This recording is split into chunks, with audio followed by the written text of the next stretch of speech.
Breathe in, breathe out, breathe in, breathe out, because everything about this episode is making my survival instinct wanting to kick in, and I kind of want to run away because I know, given the current socio-political context, given the current geopolitics, given the fact that we are witnessing an ethnic cleansing and like the powers that be are refusing to do jack shit about it, only for in 10 years time to ask themselves, guys, if we knew we could have done something, nigga, shut the fuck up, you knew, you just don't give a fuck.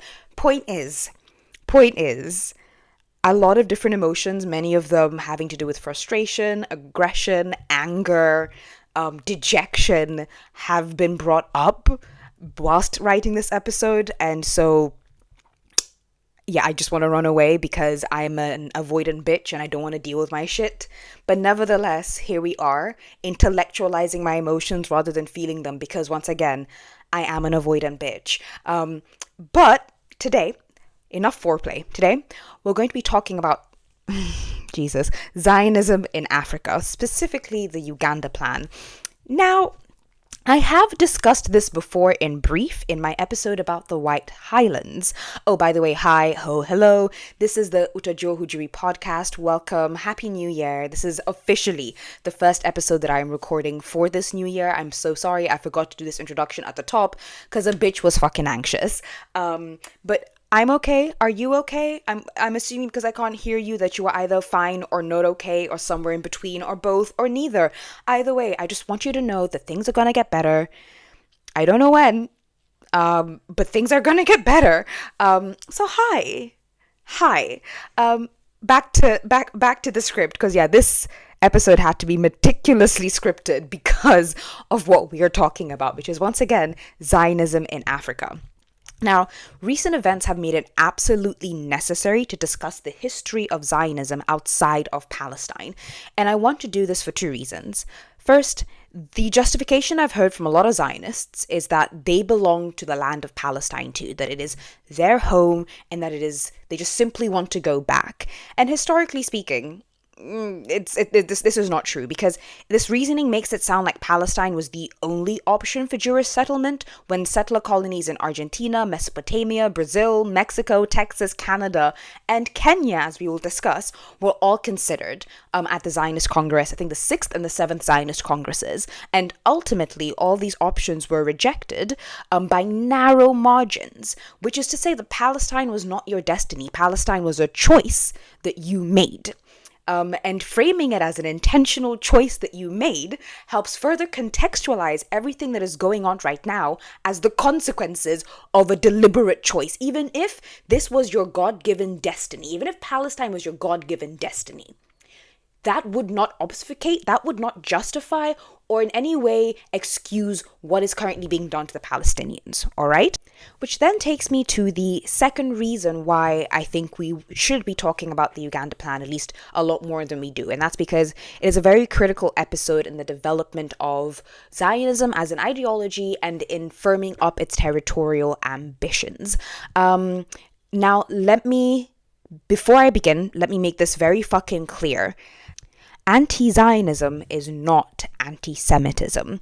As the Jewish Voices for Peace say, and I quote, falsely stating that anti-Zionism is anti-Semitism conflates the all Jews with the Israeli state and endangers their communities. It fuels deadly violence and censorship campaigns against Palestinians, end quote. Being anti-Zionist means rejecting an ideology that privileges specific Jewish identities and Jewish lives over everyone else. Being anti-Zionist means rejecting the practices of settler colonialism, and being anti-Zionist means basically acknowledging that there is never an excuse and never a justification for an ethnic cleansing. To my mind, being anti-Zionist is a natural outpouring of my anti-colonial beliefs, right? If you are anti-colonial, you are naturally anti-Zionist. If you are anti-black racism, if you're against anti-black racism, then you are naturally also against anti-Zionism, because, and I cannot say this enough, all systems of oppression kind of work together to suppress the people who have no societal value in the eyes of some.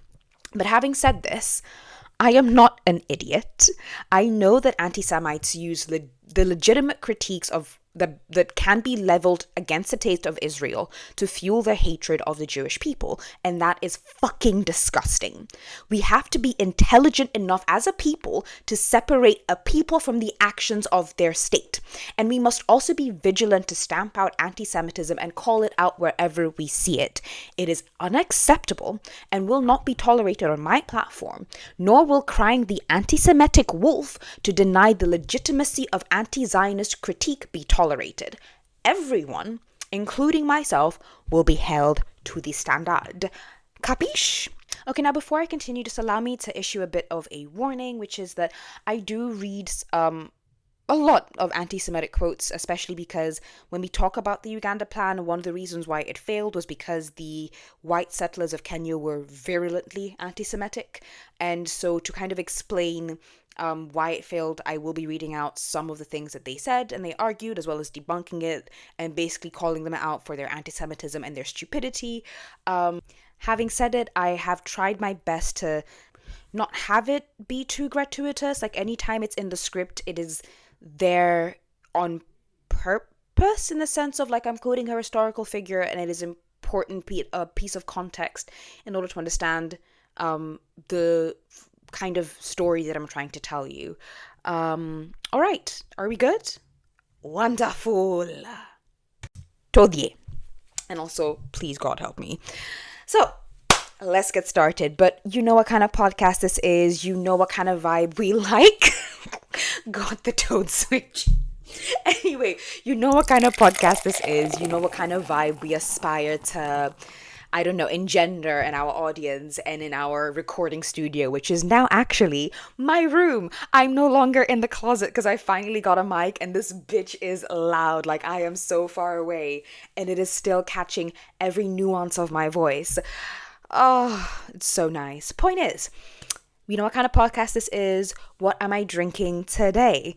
Today, as per, I am drinking my Kericho Gold green tea and mint. It is my favorite tea. Hashtag please sponsor, bitch. I drink way too much of your tea for free as it is, and at this point you might as well start paying me because I've been gifting Kericho Gold green tea and mint to everyone and basically proselytizing in your name. So please, I'm doing this labor for free. I would appreciate being compensated with at least 100 boxes of tea. At least Nikidogo to Nikidogo. I do not ask for much. It is delicious. It is refreshing.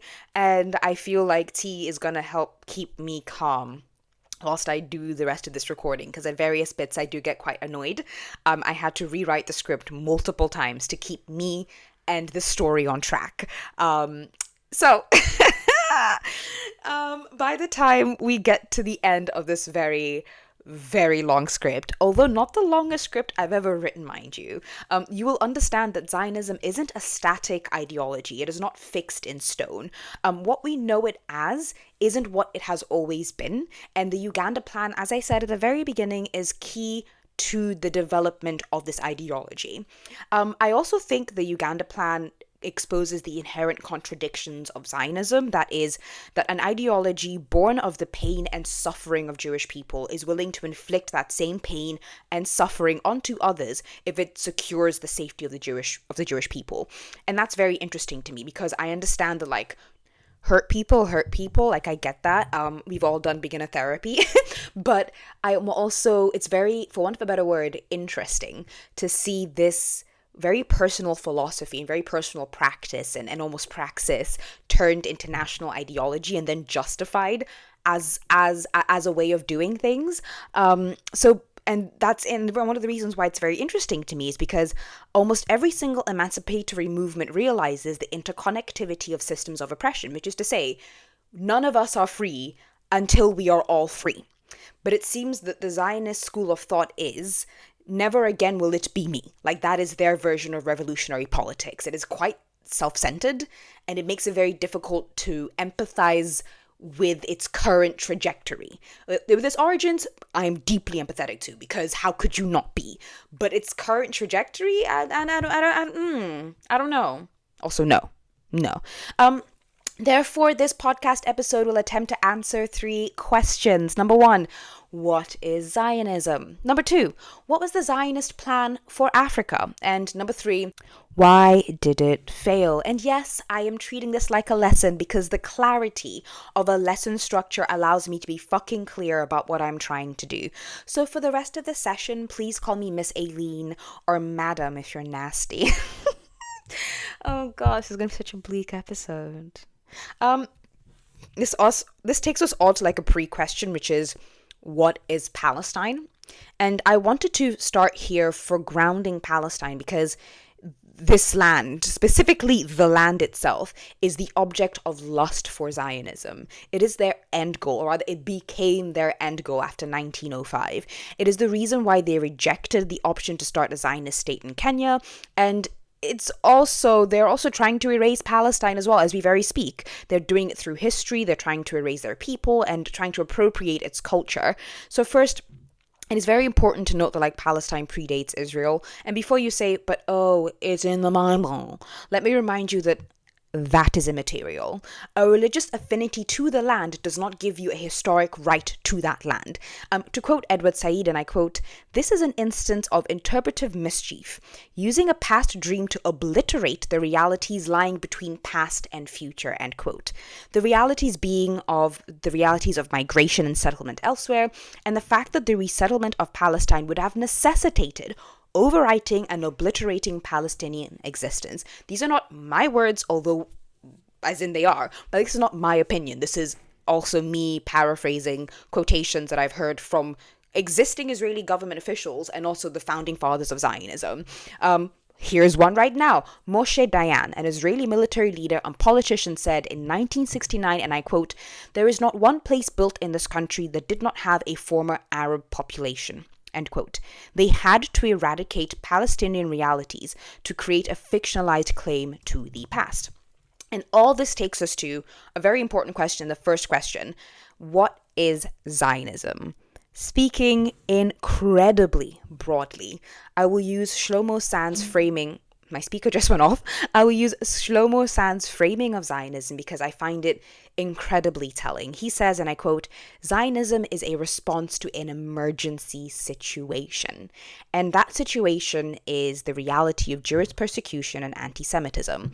Much of this anti-Semitism was state-sponsored. Like you look to the pogroms in England in 1189 and 1190 and 1290, or the fact that the Tsarist and Soviet regimes frequently scapegoated Jewish communities in Russia, or the fact that Franklin Delano Roosevelt refused entry into the US for Jewish refugees at the beginning of the Holocaust. Even today, we have like the Republican right wing are now scapegoating the Jewish community and trying to blame them, calling them globalists, trying to blame them for all their problems.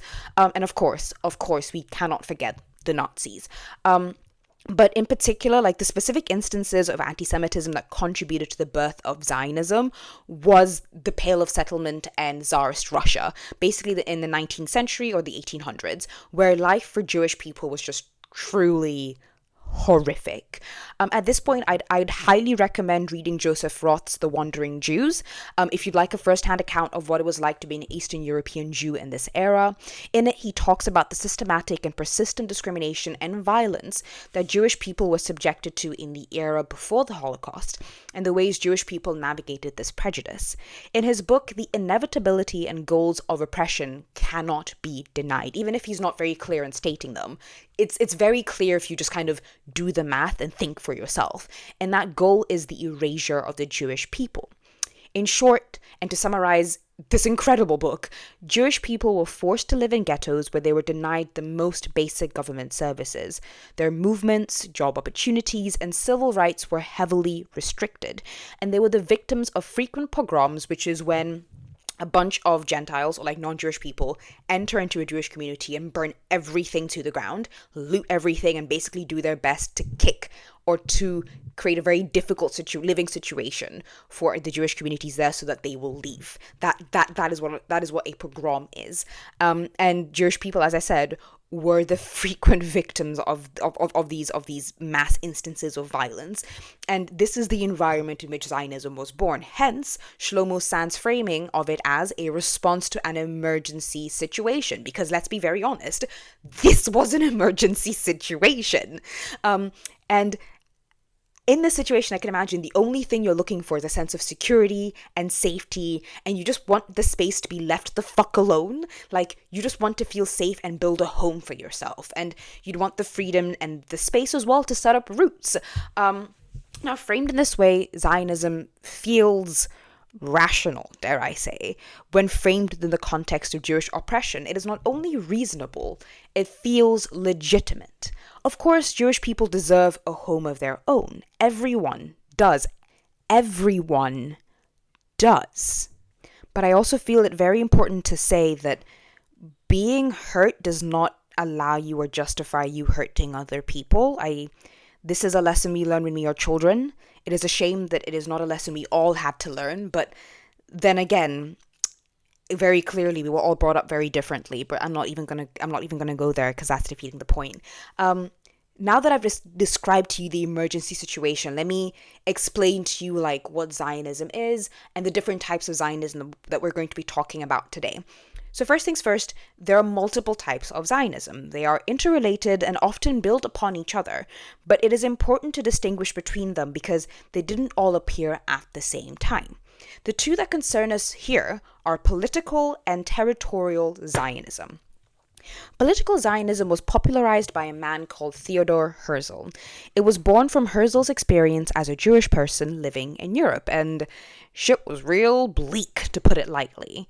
We've already discussed this, and I cannot stress how awful it was. Again, still does not excuse where Zionism took us, because if it does, then boy, do a lot of people, specifically black people, have scores to settle. Sorry, got distracted.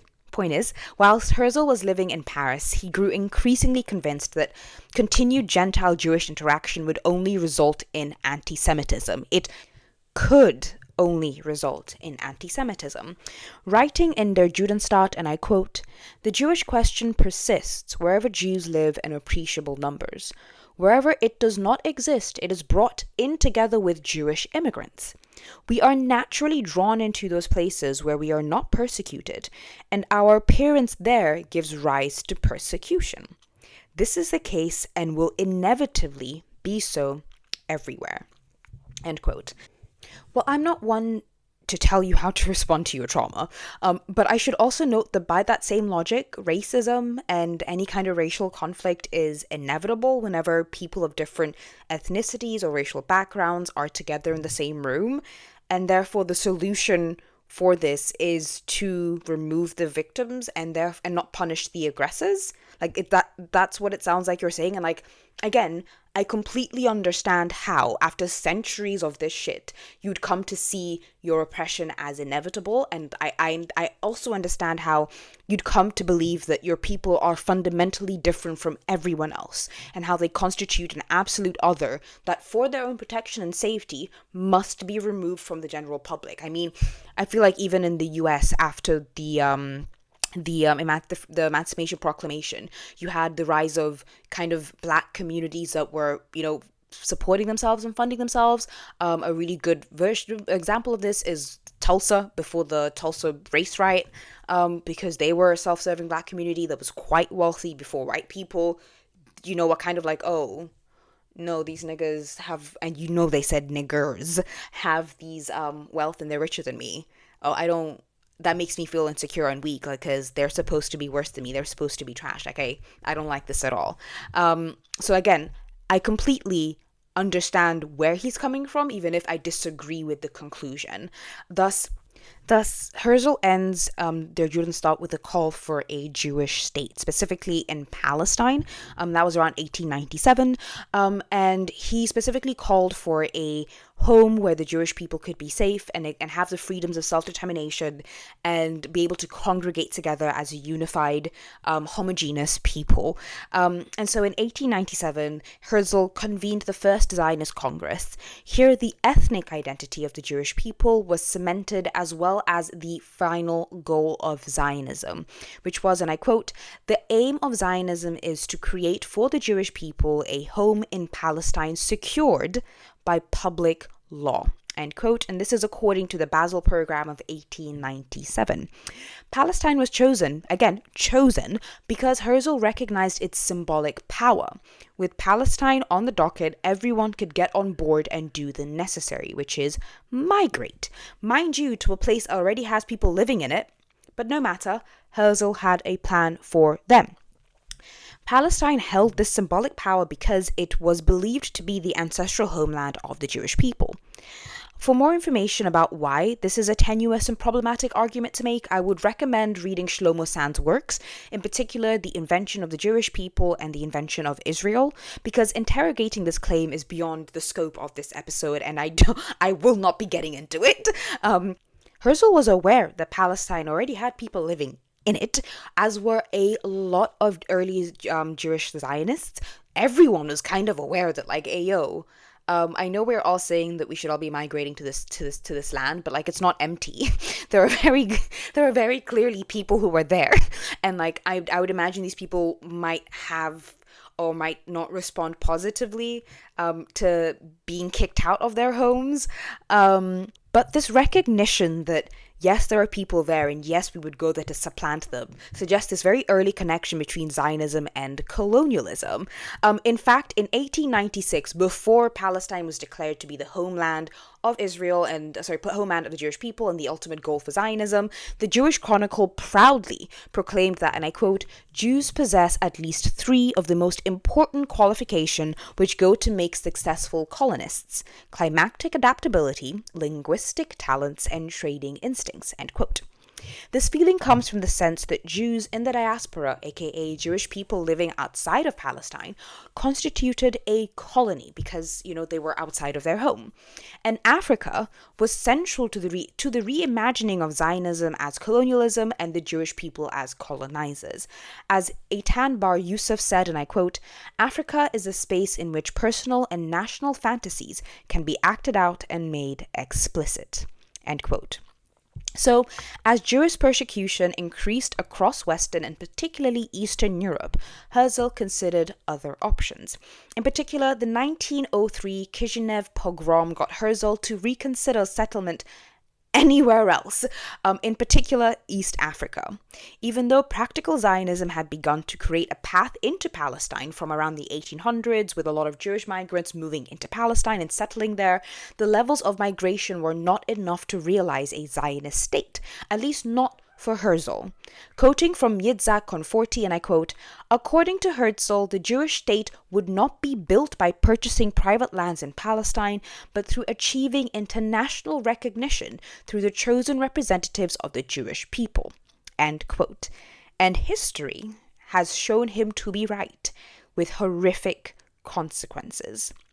As a result of Herzl's belief that the Zionist state of Israel can only exist not by a mass migration, but through diplomatic connections and diplomatic legitimation, Herzl expended a lot of energy forming diplomatic connections and securing the political backing for a Zionist state, and a Zionist state in Palestine, as one does not necessarily mean the other. It's kind of like a all thumbs are fingers, but not all fingers are thumbs type situation. And through this hard work, Herzl managed to secure a proposal for a Zionist state in Africa. And here is where we turn to the weirdly named Uganda plan, because it had nothing to do with Uganda. This plan was literally about Kenya, but for some reason it's called... Okay, I know the reason. I'm going to tell you the reason. But for right now, I'm going to inhabit the role of, like, a person that doesn't know.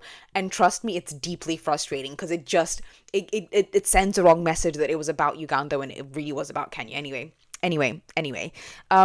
Yes, I was turning my attention to the wrongly named Uganda plan.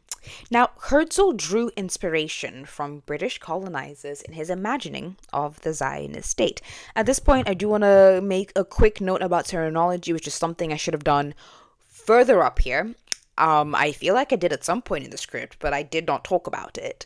And essentially, the point I'm trying to make here is that anytime I'm referring to the state of Israel, I'm going to refer to it as a Zionist state, because I don't feel comfortable calling Israel a Jewish state, because that's not what it is. There are Arab Israelis, there are Christian Israelis. It is not an ethno-nationalist state, even though it professes an ethno-nationalist ideology, which is Zionism. I also feel really icky conflating the Jewish identity with the Israeli state, because I'm very well aware that those two things are separate, as I once quoted from the Jewish Voices for Peace. And I also want to be clear in my understanding and in my belief that not all Jewish people support what is being done in their name. So referring to the ultimate goal of Zionism as a Zionist state is a much clearer depiction of what we're dealing with, and it makes it a lot easier for me to talk about the politics and the ideology and the philosophy without necessarily like delving into that deep too much into like the ethno-nationalism that is at play here, mainly because I'm not trying to catch that smoke right now. I have not done that research. One day I will, but as I was doing this, I kind of got the sense of how overwhelming it is. Interesting, deeply fascinating, but so overwhelming. There's my note. I'm going to, anytime I say Zionist state, I'm talking about Israel or their plan to set up a state in Palestine, or their idea to like set up a, Zionist state. Now, Herzl imagined the first Jewish settlers of Palestine arriving wearing, and I quote, a distinctive hat a la Stanley. Now, in case you forgot who he's referring to a man called Henry Morton Stanley. And let me just remind you who this person is. He is the man that found David Livingstone, and also the source of the River Nile, which is, yay, white person shit. But he's also the man that helped King Leopold II steal the Congo and turn it into his personal fiefdom. Stanley has also been accused of shooting Africans like they were monkeys. And he's also, Stanley, the man who renamed a young Tanzanian boy, simply because he did not like his name. The original name for this young man was called Ndugu Mahali, but Stanley changed it to Kalulu. That's not his name. And this Stanley is the man who inspired Herzl's Zionist vision. But before they were gifted Palestine, and make no mistake, Palestine was handed over to the Zionists on a silver platter by the British government. It was a gift. The first area that they were offered officially was in Kenya, which now takes us to the second question of this episode. What is the Uganda Plan? And also question 2A, why is it called the Uganda Plan? So let me answer 2A first. It is called the Uganda Plan because it is named after the railway that traversed East Africa. It was from Kampala, Mombasa, Nairobi, Nanyuki, like all that fun stuff, hence the Uganda Railway. Now, it is important to note that until 1903, Zionism had a distinct political vision and goal. It had a recognizable cultural fingerprint, but it had not solidified its territorial ambitions. Sure, the dream was Palestine, but when people are literally killing you and yours, beggars can't be choosers. So before Kenya was offered, as I said, the Zionists looked to Argentina, South Africa, Mozambique, the Belgian Congo, and of course the Sinai Peninsula. Even Herzl himself briefly considered Argentina in his writings. And the Kenya was offered to the Zionists by the British government in 1903, even though the British government had no right to do this because the land was not theirs. Honestly, this is some classic colonizer shit if I ever did see it. And trust me, I've seen a lot of colonizer shit. So let me tell you, let me just walk you through how this entire thing happened. So the then Secretary of State for the colonies, a man called Joseph Chamberlain, was on his way to South Africa. Before his departure, he met with Herzl and expressed his sympathy for the Zionist cause, going as far as to back the formation of a state in the Sinai Peninsula, as long as the people in Cairo agree. As they awaited the outcome of those deliberations, Chamberlain traveled to South Africa. On his way, he stopped in Kenya to see the empire's latest acquisition. Upon his arrival, he was immediately struck by the beauty of my country, and an idea came to him. Why not give the Zionists this empty land? Sorry, this land that definitely has people, but because they're black, I don't think they're people, therefore this land is basically empty. Yeah, why don't we give them that land? At the time, the Kenyan government, the Kenyan colonial government, was trying to increase the settler population in the country and sought to try out different European populations, or rather, different populations. Period. First, they considered the Finns or the Finnish, but they were ultimately rejected because the British believed that Finnish culture and the way of life was incompatible with life in Kenya, as if they, white people, had any fucking right to make that determination when they themselves were counting on black labor, specifically African black labor, to make their wealth. What? So frustrating. The caucasity of people genuinely just baffles my mind. Honestly, how can you be this white? How could... Aileen, we're losing the plot. Let's just...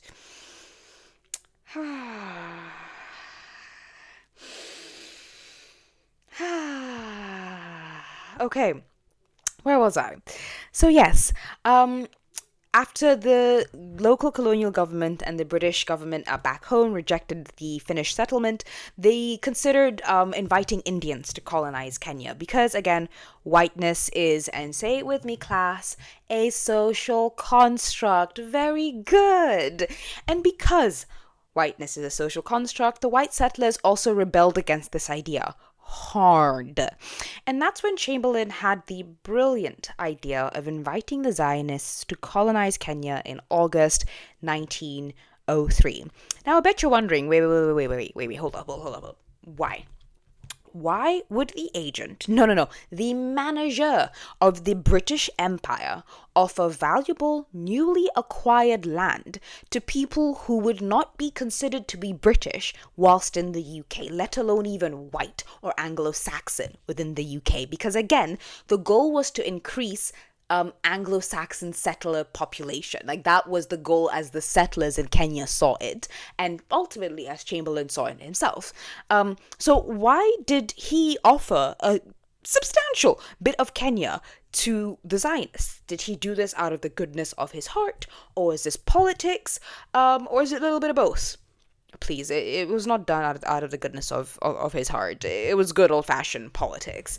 Quoting from Regina Sharif, a senior researcher in the International Development of Institute of Palestine Studies in Beirut, and I quote, Chamberlain saw the Jewish people as a ready-made group of European colonizers available to settle, develop, and hold all but empty land under the British aegis. Chamberlain, in his efforts to expand the empire, was in continuous search for colonizers and settlers to bring at the same time civilization to the lesser breeds that lived without the law. End quote. Also, I hope you heard the heavy quotation marks in the whole lesser breeds bullshit. Now, the proposal would have guaranteed the Zionists 3.2 million acres in Wasingishu, which is near Eldoret. For the cartographically challenged, aka myself, this is Western Kenya. This new territory was to be called New Palestine, and it was fucking huge. I don't think, at least personally, I didn't quite realize how big 3.2 million acres is. But let me put this into context for you. 3.2 million acres is almost double the size of Western Kenya. 3.2 million acres is bigger than the current size of Palestine.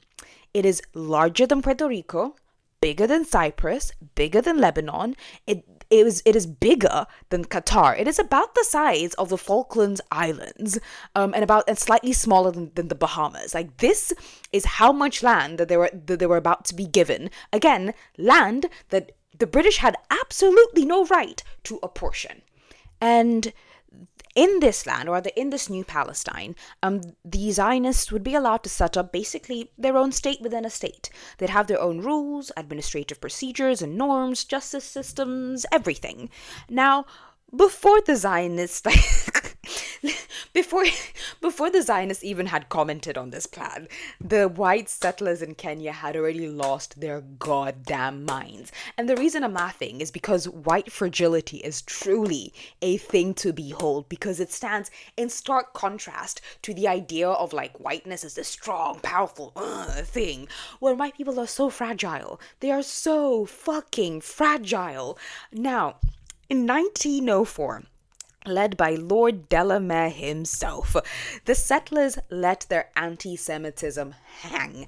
They used the African Standard, currently known as The Standard, yes, the red newspaper back home, to print editorials with titles like The Country's Death Blow, Goodbye East Africa, Bloodshed, Uganda and Jew props, and the land of the noses, Jesus Christ, and pauper Jews. Sorry, this is the first time that I'm actually like reading through these headlines. Holy fuck, this is just like super anti-Semitic. My God. What the fuck? How are you so afraid of your own sense of whiteness and your own sense of like power that you cannot even share? I mean, it makes sense if like at the back of your mind you are constantly aware that everything you have you've stolen, and if therefore you stole it from other people, you have no right to it, and other people can then steal it from you. So I completely understand why they're also very so very fragile. But Jesus, this is bad. This is real bad. And it gets worse because, not to be left out, a bishop of the Anglican Church of Kenya in Mombasa claimed that inviting the Jewish community to Africa would make it harder to convert black people to Christianity. And it's like, sir, Mr. Speaks to God, sir, do you really do you really think they are going to be the reason why we don't follow your God? Them, and not the fact that you claim to be hurting us in the name of your God. Do you really think, like, how much of your own Kool-Aid have you drunk, Mr. Talk to God, sir? Like, I'm pretty sure Jesus would have other things to say to you than, about what you're saying and about what you're doing in his name. I think he would vehemently disagree. Lord Delamere himself said, and I quote, "Is it for this that the expensive railway has been built and large sums spent on country? Flood of people that class sure to lead to trouble with half-tamed natives jealous of their rights, means extra staff to control them. Is British taxpayer proprietor of East Africa content that beautiful and valuable country be handed over to aliens?" I'm just going to pause here for a minute and just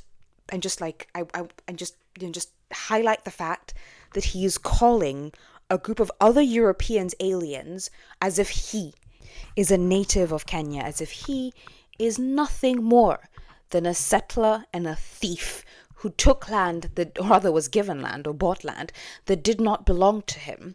And so I feel like, sir, you are projecting, because you are very well aware that, like, if other white people who you do not consider to be white were to come in and join your party, then the legitimacy of your own claim to this land would be deeply destroyed, because if they don't have a right to it, neither do you, and you are very well aware of that fact, even though you pretend to be blind to it. But we see you, Lord Delamere, even if you are dead and buried somewhere. I don't give a fuck where you are. We see you. I see you. Returning back to his truly horrific quotation and just expanse of anti-Semitism, he concludes by basically saying, and I quote, "Englishmen here appeal public opinion, especially those who know this country, against this arbitrary proceeding and consequent swamping bright future of country," end quote. And I can't, because the projection is just too much. And the sense of entitlement is so baffling. It can only come from a white man. But meanwhile, among the Zionists, this plan to settle in Kenya split the crew. Some were approving of establishing a state in Kenya. In fact, Davis Treitsch, I think is how you say that, Trietsch, Treitsch? Hang on. Ugh, I should have done this before recording, honestly. I was not prepared. Again, as one of my favorite podcast hosts says, Robert Evans, I am a hack and a fraud, and I've decided to lean into it. Anyway. Treitsch.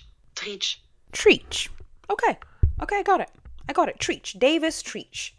He is a Zionist activist, and at one of the Zionist congresses, I think it was the 6th one, he showed a map that actually connected East Africa in proximity, like geographic proximity, to Palestine by arguing that the Rift Valley was a natural continuation of the Jordan Valley. And like I did like a bit of research, and I don't know. I don't know enough to say he's right, but I don't think he's wrong necessarily. As I hedge my bets.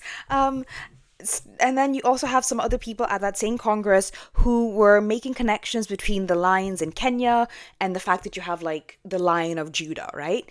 Still, you also had others within the Congress who insisted upon Palestine as the only option for a homeland.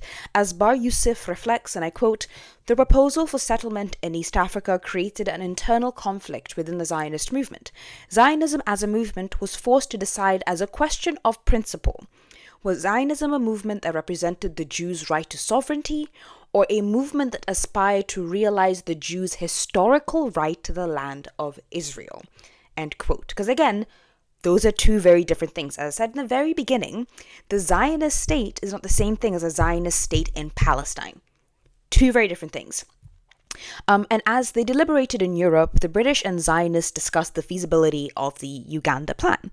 And so, like Moses sending Joshua out to spy on the land of Canaan and its inhabitants, the Zionist Congress and British government set up a 3-man team to survey the area in Wasingishu.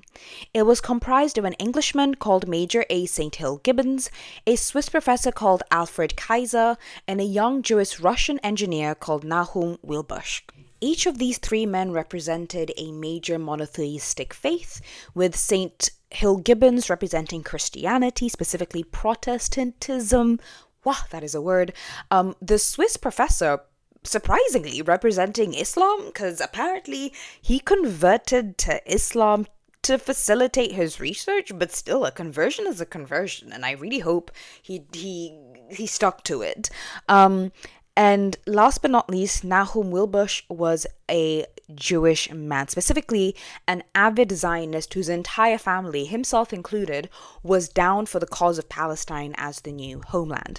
He was invited to represent the interests of the Zionists because, of course, the original conceptualization of the expedition group did not include a representative of the people to whom the plan was said to benefit, because again, I cannot stress this enough, we are dealing with interlocking systems of oppression that often undermine, it's very complicated.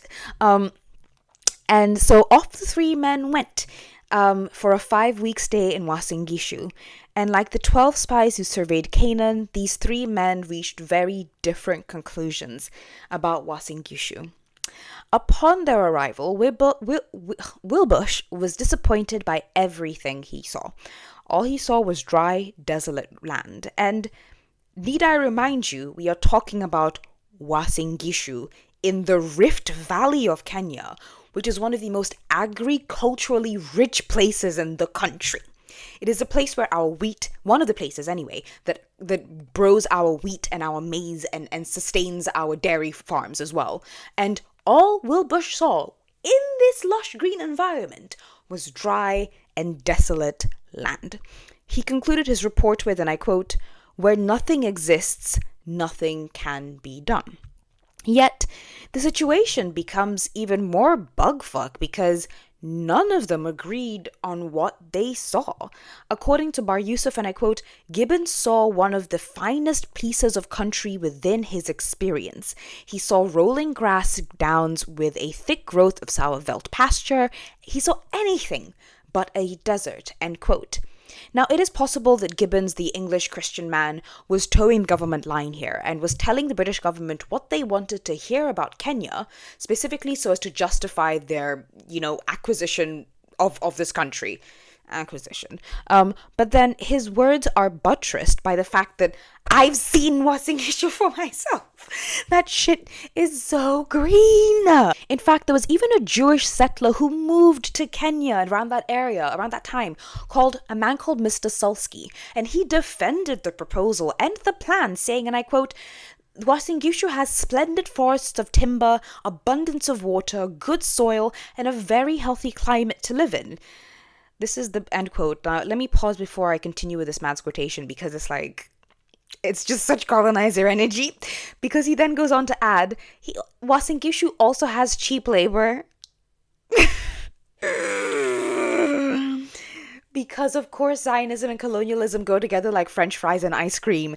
Are they the best? Are they like the first partners for each other? No, but do they work together nevertheless? Yes. And Mr. Salsky then goes on to say, and I quote, I have traveled through the Nandi, the nearest district to the Wasingishu Plateau.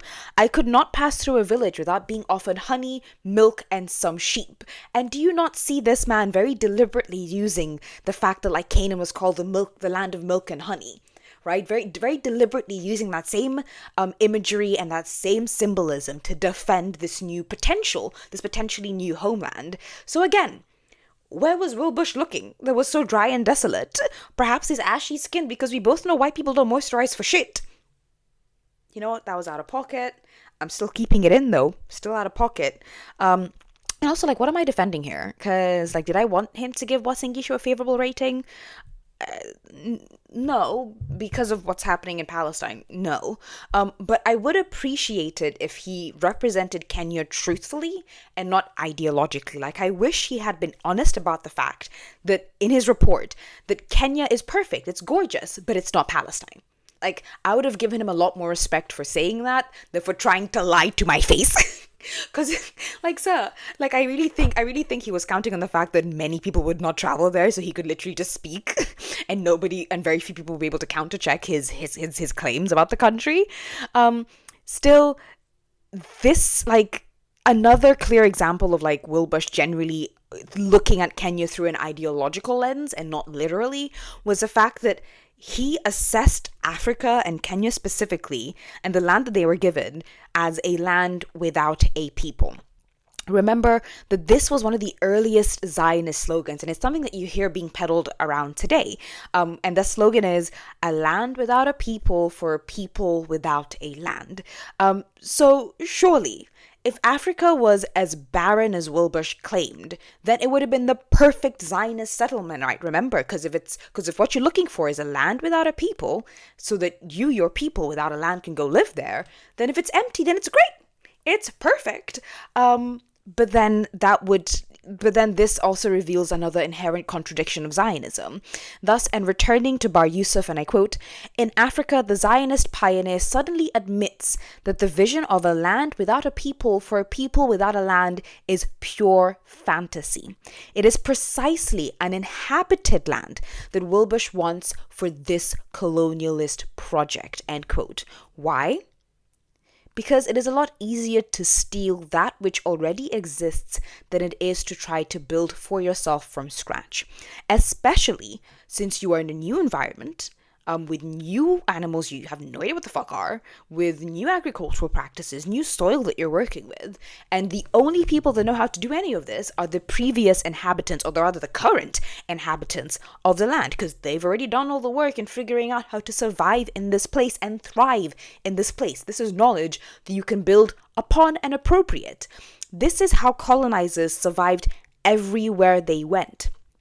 But I also think it goes like a lot deeper than this. I also think that it is Wilbush and the Zionists properly and correctly estimating their opponents and correctly choosing their battles, because Wilbush later remarks, and I quote, there are only two possibilities. Either you must have a developed land or an undeveloped land. Now, developed lands are inhabited, and you must fight the inhabitants and turn them out. But if you cannot fight man, you must fight nature, end quote. And of the two, Mother Nature is a bitch who cannot be reasoned with. She always wins. Now, while all of this is happening in Africa, and they're trying to figure out this new homeland, Jewish communities in Eastern Europe are experiencing yet more pogroms in 1904 and 1905. In fact, it was the pogroms within this 1 to 2 year period that gave rise to the Zionist slogan of a land without a people for a people without a land. And it's ultimately what pushed the Zionist Congress to reject Kenya as an option for settlement, because in Kenya there is a risk that it would happen again, that they would lose their homes and everything they've built once Africans started rightfully campaigning for independence. And by the early 20th century, I can tell you for a fact, shit was stirring. Africans who already like had spent about 20 years living with their colonizers and kind of like sussing them out and kind of realizing, oh, y'all are here to stay. I didn't think, oh, things are changed. I don't like this. I don't like this at all. And there was the beginnings of a consciousness was stirring. And and in Kenya, they would never be the original inhabitants of the land because, quite clearly, they are not African and there is no historic claim to this land. There is no history that they can exploit, co-opt, and weaponize to justify their colonial intentions. Yet in Palestine, all of that existed. The case could be made for an original claim.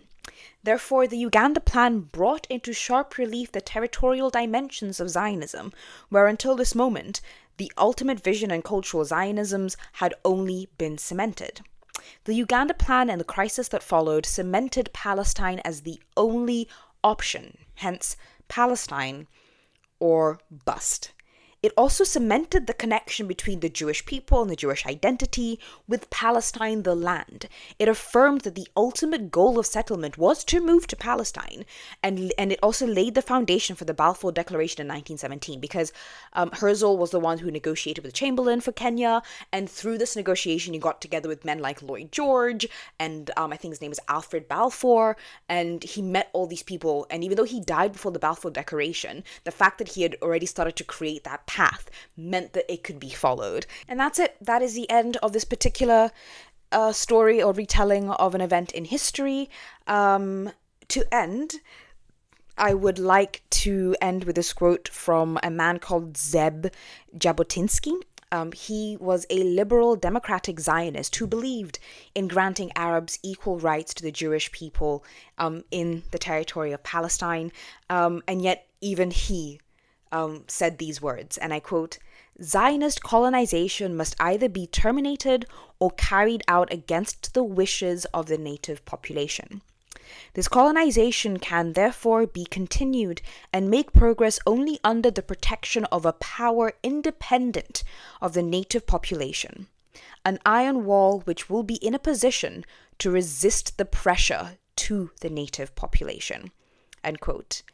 What we're seeing happening in Palestine, what we're seeing Israel doing to Palestine, the fact that the major world powers are doing nothing, are saying nothing, and are in fact making it harder to fight for Palestinian rights and fight for human rights, actually, is not the system being broken. It is the system working as intended.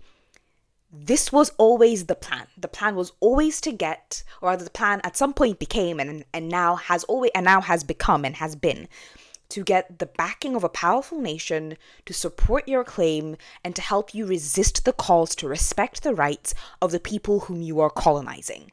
The reason why Britain and France and even the US to a certain extent had to give back its colonies is because the native population were able to resist that power.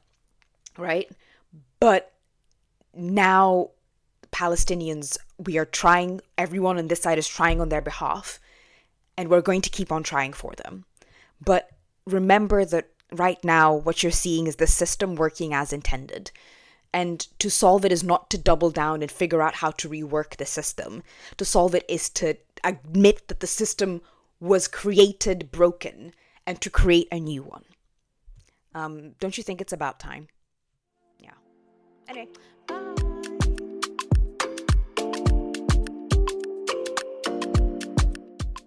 Thank you so much for listening to the Utajua Hujui podcast. I really appreciate you giving me your time of day. I know that your time is very valuable. If you'd like to connect with me, you can find me on Instagram at utajuahujui.pod. That is at UTAJUAHUJUI.pod on Instagram. Please don't forget to like, share, review, do all the nice things. I could really use the boost. Okay, enjoy the rest of your time on this planet.